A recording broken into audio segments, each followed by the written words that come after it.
Bonjour à tous et bienvenue à On se fait une toile, votre émission du cinéma de Pertuis sur pertuis.com.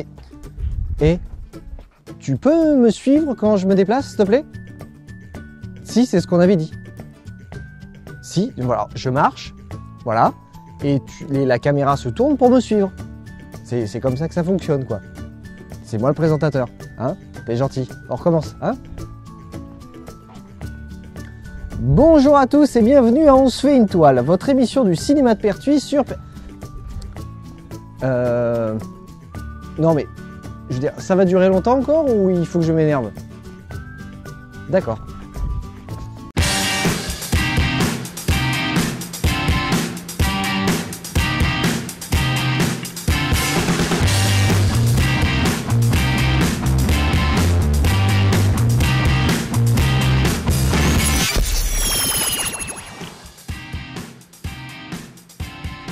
Alors, cette semaine dans votre cinéma de Pertuis, si vous avez toujours rêvé d'être une princesse. C'est vous, n'est-ce pas? Oui, c'est moi.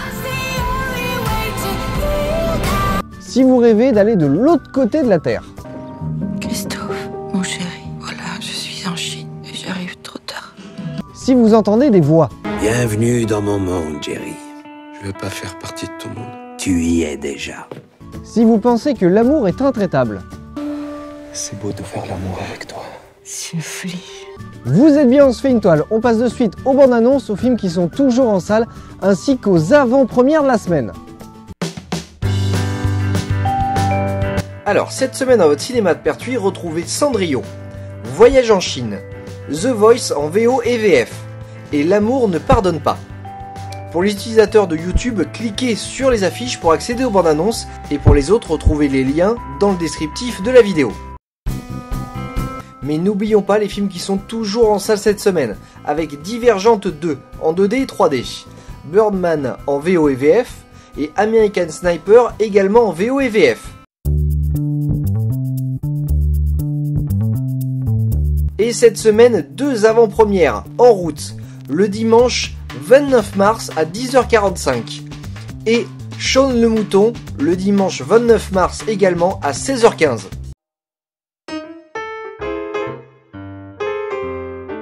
Nous voici dans la seconde partie de l'émission pour la critique. Et la semaine dernière, je suis allé voir deux films, Divergente 2 et Birdman. Alors ce sont deux longs métrages aux catégories radicalement différentes, mais je vais vous parler des deux. Commençons par Divergente 2. La semaine dernière, je vous disais que je voulais voir ce film parce que le premier m'avait bien plu. J'avais adoré le concept. Je trouve que cette notion de faction et la façon dont le monde est dirigé est plutôt sympa. Bien que ce soit un ado-movie, pour une fois, j'étais plutôt emballé. Donc, je suis allé à l'avant-première. Et en réalité, en fait, le film m'a déçu. Alors, je sais que c'est l'adaptation d'un roman. Mais je ne peux pas vous dire si le film y est fidèle. Parce que si c'est le cas, je comprends pas vraiment son succès. Pour vous dire, l'histoire est d'une banalité affligeante, pourvu qu'on ait vu 3 films de science-fiction dans sa vie. Les rebondissements n'en sont pas, parce qu'après 15 minutes de film, vous savez tout ce qui va se passer pratiquement. Les rouages émotionnels et les cheminements psychologiques des personnages sont caricaturaux au possible. Et le twist de fin, si on peut appeler ça un twist de fin, est l'occasion de voir une population agir aveuglément sans réfléchir une seule petite seconde. Alors attention, parce que là je vais un petit peu spoiler. Donc avancez de quelques secondes, parce que je vais vous révéler la fin sinon. Donc je vous le disais, la population court en direction des barrières extérieures pour voir si l'herbe est plus verte dehors. Mais, comme le dit la méchante à la fin, le message est vieux de 200 ans. Qu'est-ce qui peut leur passer par la tête pour courir vers un truc où ils ne savent pas ce qu'il y a derrière, hein? La population peut être éradiquée et éteinte, et le monde peut être un champ nucléaire irradié au possible et ils vont tous crever dans les minutes qui suivent. Ou alors c'est juste un piège. Un piège. C'est quand même pas... Voilà quoi. Bon, excusez-moi, je me suis un petit peu emporté. Mais voilà, c'est des trucs qui m'ont fait bondir de mon siège pendant tout le film. Je me suis assez ennuyé en fait. Mais bon, j'espère que le 3e épisode redressera la barre. Et qu'il y aura un petit peu de nouveauté. Parce que mon Dieu, qu'est-ce que c'était pauvre pour celui-là.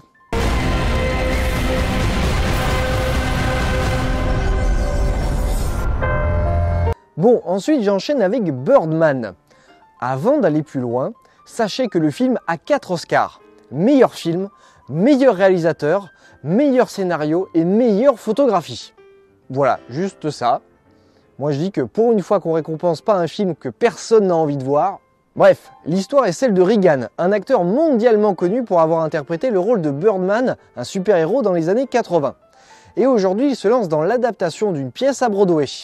Mais il va devoir faire face à l'ego de ses acteurs, sa famille, ses rêves, ses aspirations et son passé.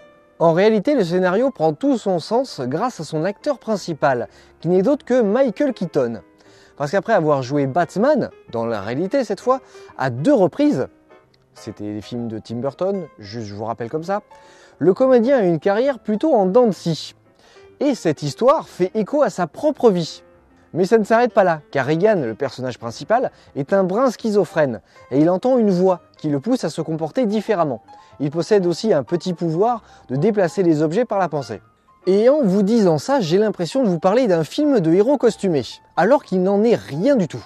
Non, si je devais comparer ce film à un autre long métrage, je dirais que ça ressemble pas mal à Black Swan. Voilà, dans son déroulement et dans sa construction narrative. Ce qui m'a vraiment fait aimer ce film, c'est la technique en fait, et la manière dont le réalisateur a monté ses plans. En effet, le long métrage est coupé en 4 plans séquences ininterrompus. Les instants s'enchaînent sans laps de temps, et il s'en dégage un réalisme et une fluidité impressionnantes. Il faut également avouer que l'ensemble des acteurs sont vraiment bons, même excellents. Je stoppe ici la critique, parce que je ne veux absolument rien vous dévoiler de l'histoire, vraiment. Je vous recommande simplement de voler le voir. On va remettre ça rien qu'une fois et leur montrer de quoi on est capable.